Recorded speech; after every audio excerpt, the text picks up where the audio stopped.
talaga ng matinding understanding dun sa nangyayari, dun sa eksenang yun. Ang hirap! Kinainisan niyo si Seb noong una, mamahalin niyo siya sa una. Ginawa namin kanina, Diyos ko, kami dalawa ni Sol, hindi bed scene yun, hindi bed scene.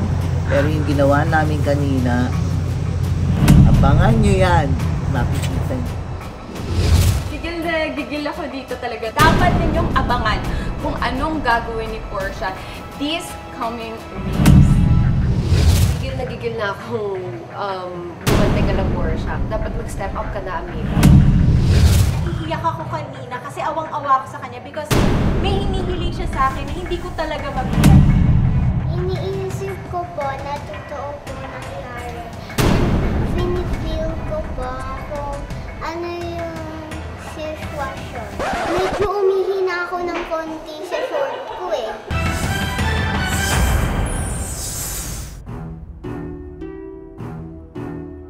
Nadala ako sa kanya talaga yung ginanon niya yung mukha ko sa car. So medyo nainis ako sa kanya after, pero hindi naman personal yun. Nadala lang talaga ako. Man! Yung mga fighting scene, kasi alam ko magkakaroon ako ng parang confrontation scene kay Seb. Sabihin ba? Sa akin ang umusok sa sige! Na-realize niya na it's not all about the money. Parang hindi lahat nakukuha sa mga illegal na gawain. So lahat ng bagay may hangganan. Basically, yung paghihiganti sa lahat, yung pinakadulo ng storya ng Makiling, yun yung talagang napakataas ng energy at napakahaba lahat ng linya, lahat ng eksena, lahat talaga nandoon na. I would say, hindi ko siya pinagandaan kasi yun talaga nasa puso niya eh.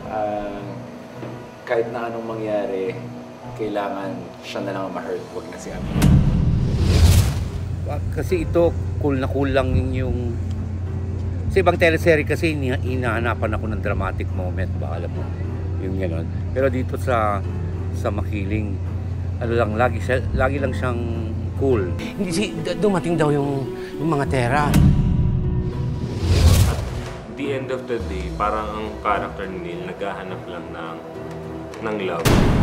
So, whether it would be a right love or the wrong love, ina-accept niya yung kung ano man yung binibigay ni Portia, and to him that's living, that's life for him. Hindi ako nakikipaglaro sa'yo. Hindi naman ako nakikipaglaro. Seryosong usapan to, Doc Franco. Nakasalalay dito ang pangkabuhayan showcase ko. Lahat ng tao dito talaga sa Makiling pinipigay yung best para ayaw talagang magpatalo.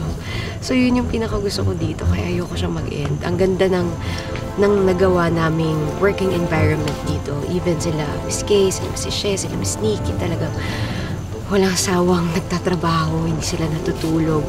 Tuloy na nire-revise nila yung script. Sorry po, cut mo na.